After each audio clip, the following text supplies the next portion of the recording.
Docteur Emmanuel Navonde, bonjour, Boker Tov. Boker Tov.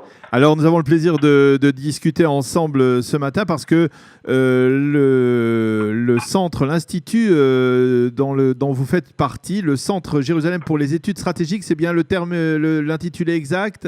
C'est bien cela. Donc, organise aujourd'hui un colloque important dans lequel vous allez intervenir. Quel est le thème central de ce colloque? Alors, le thème central de ce colloque, ce sont les relations stratégiques d'Israël avec les pays de l'Est de la Méditerranée, le changement d'alliance entre Israël, qui était dans le passé un allié de la Turquie, aujourd'hui la Turquie est devenue un rival, et contrairement à la Grèce, qui dans le passé était un rival d'Israël et qu'aujourd'hui est en train de devenir un allié. Nous allons parler entre autres de ce projet de gazoduc. De gaz naturel, de gazoduc exactement, qui va être construit entre Israël, Chypre, la Grèce et l'Italie. Et le ministre italien de l'Intérieur, Matteo Salvini, arrive en Israël. Et il va participer, alors justement, on va en parler dans quelques instants, il participera à ce colloque. Je ne sais pas si ça a été confirmé, mais en tout cas, sa venue aujourd'hui symbolise également, bien entendu, ce développement des relations entre Israël et les pays de la Méditerranée, qui dans le passé n'étaient pas des alliés d'Israël. Alors justement, avant de revenir sur la polémique autour de cette visite ici en Israël de Matteo Salvini, un mot sur ce centre Jérusalem pour les études stratégiques. C'est un centre nouveau qui a été inauguré il y a un an, on en avait parlé à l'époque. Quel est son objectif central ?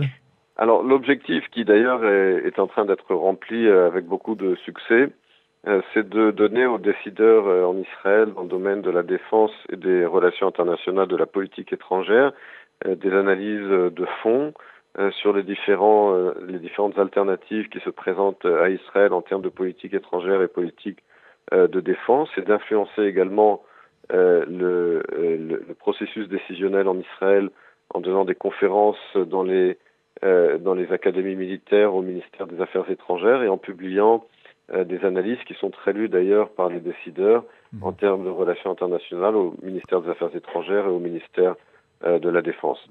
Alors, le leader le président de ce centre, c'est le général et ancien conseiller à la sécurité nationale, Yaakov Amidror, n'est-ce pas?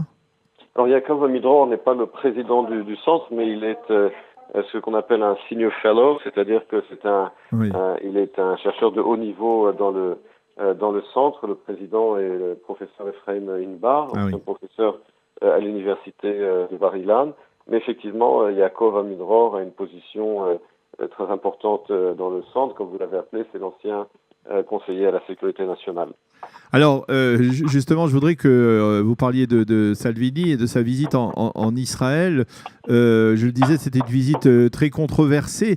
Je voudrais vous demander, Emmanuel Navonde, est-ce que vous pensez que c'était une erreur, comme semble le penser apparemment le président de l'État qui n'a pas souhaité recevoir Salvini, d'accueillir Salvini en Israël, ou vous pensez au contraire, comme apparemment Binyamin Netanyahou, Gilad Ardan, Ayelet Shaked, que aujourd'hui, dans la constellation actuelle en Europe et un peu à travers le monde, eh bien, on peut accueillir des personnalités comme Salvini, qui sont, on peut dire, on va dire, proches de l'idéologie fasciste, qui vouent une certaine admiration à Benito Mussolini, même s'ils déclarent aussi leur soutien indéfectible à l'État d'Israël et leur lutte contre l'antisémitisme. Comment on doit réagir, à votre avis, par rapport à ce genre de personnages ? Alors, concernant d'abord la position du président Reuven Rivlin, je souhaite préciser quelque chose d'important, puisque j'ai hier publié un article dans le journal Israël Hayom, dans lequel je critiquais ce que je considérais être une politique de deux poids, deux mesures, dans la mesure où Rivlin a reçu évidemment Donald Trump, dont les propos et la politique sur les immigrants illégaux sont encore plus durs que celles de Salvini. Oui. Il a reçu Vladimir Poutine, qui n'est pas un grand démocrate, ou également Viktor Orban, etc. C'est ça, il y a une forme d'hypocrisie un peu, quelque part, du côté de certains responsables israéliens. Après avoir publié, quelques minutes après que mon article ait été publié hier, j'ai été contacté par la porte-parole de Reuven Rivlin, qui m'a précisé que le président ne boycotte pas Matteo Salvini, et qu'il s'agit effectivement d'un problème d'emploi du temps, et que si le ministère des Affaires étrangères lui avait demandé de le rencontrer, il l'aurait rencontré. Donc je ne parle pas au nom du président, mais en tout cas, je peux vous dire que sa porte-parole m'a contacté hier pour me préciser cela. C'est une précision importante. C'est quand même un point important. Maintenant, sur le fond, la politique étrangère, ça n'est pas du catéchisme. La politique étrangère, son but est de défendre l'intérêt du pays. Et alors évidemment, ça ne veut pas dire qu'il faille faire fi des principes et de certaines valeurs, je ne dis pas cela, mais c'est toujours trouver un équilibre entre l'intérêt national et certains principes qui nous sont importants. Il faut bien comprendre aujourd'hui que oui, Israël a un intérêt à développer des relations privilégiées avec les gouvernements d'Europe de l'Est et avec le gouvernement italien. Pourquoi ? Parce que cela nous sert en termes d'intérêt national. Par exemple, les pays d'Europe de l'Est, la Pologne, la Hongrie, la République tchèque, ont bloqué récemment une décision du Conseil européen qui voulait condamner le transfert de l'ambassade américaine à Jérusalem. On a rappelé tout à l'heure que nous venons de signer un mémorandum avec l'Italie, la Grèce et Chypre pour la construction d'un gazoduc. Donc cela, nous avons des intérêts en jeu. Et il y a beaucoup d'ennemis de ce projet en Europe. Dans ce que l'on appelle l'Europe occidentale, on va dire les grandes nations voilà, maintenant sur le projet comme la du France, gazoduc, par exemple, comme la France, l'Allemagne essentiellement. Le projet du gazoduc est opposé, j'étais en Espagne le mois dernier, eh bien l'Espagne s'oppose à ce projet de gazoduc parce que cela menace son statut de leader en termes de gaz liquéfié en Europe. Donc Israël a besoin de ces alliances. Maintenant, cela ne signifie pas qu'il faille complètement fermer les yeux et les oreilles sur ce que font et ce que disent certains de ces gouvernements. Mais encore une fois, cela sert notre intérêt. Cela ne signifie pas... Et puis peut-être historiquement, Emmanuel, vous connaissez bien l'histoire d'Israël. Historiquement, il faut rappeler par exemple que les gouvernements même travaillistes dans les années 70 avaient mené une politique de rapprochement avec l'Afrique du Sud, qui était à l'époque, on va dire, un pays d'apartheid. Oui, mais encore une fois, ni la Pologne, ni la République tchèque, ni l'Italie ne sont des pays d'apartheid. Donc là aussi, il faut mettre les choses en perspective. Alors effectivement, Viktor Orban porte atteinte souvent à la liberté de la presse. On sait quelle est la législation du gouvernement polonais également sur la Cour suprême, etc. Eh bien, on peut très bien s'exprimer contre ce genre de politique sans couper les ponts, au contraire, avec ces pays. Nous avons des intérêts à défendre. Et encore une fois, il ne s'agit pas de choisir entre ces pays et l'Union européenne, pas du tout, mais simplement pourquoi se gêner à utiliser la méthode de diviser pour mieux régner, comme les Européens eux-mêmes le font partout dans le monde. Et bien aujourd'hui, nous le faisons dans l'Union européenne, comme je l'ai dit, en ayant fait échouer un projet de décision qui voulait condamner la reconnaissance de Jérusalem comme capitale d'Israël. Alors cela ne signifie pas que nous avons un intérêt en tant qu'Israël à voir la fin de l'Union européenne, pas du tout. L'Union européenne est le premier partenaire commercial d'Israël.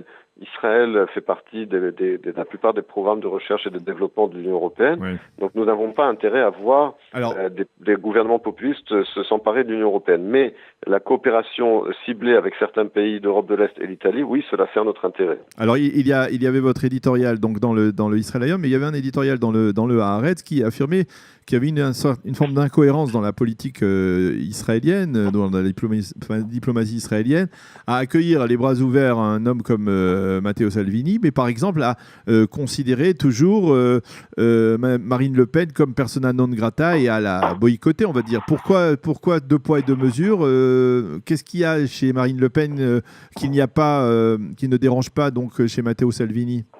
Il faut comprendre que Matteo Salvini, contrairement à Marine Le Pen, est un ministre, pas seulement un ministre, mais en réalité, il est le premier ministre de facto de l'Italie. Parce que c'est en fait lui l'homme fort du gouvernement italien. J'imagine que si Marine Le Pen était présidente de la République ou premier ministre de la France, elle serait également reçue en Israël parce qu'on ne peut pas faire fi, on ne peut pas ignorer un dirigeant d'un grand pays européen, même si on n'est pas d'accord avec lui ou avec elle. Même chose pour Salvini. Si Salvini était un simple député comme Marine Le Pen, je doute qu'il serait reçu en Israël.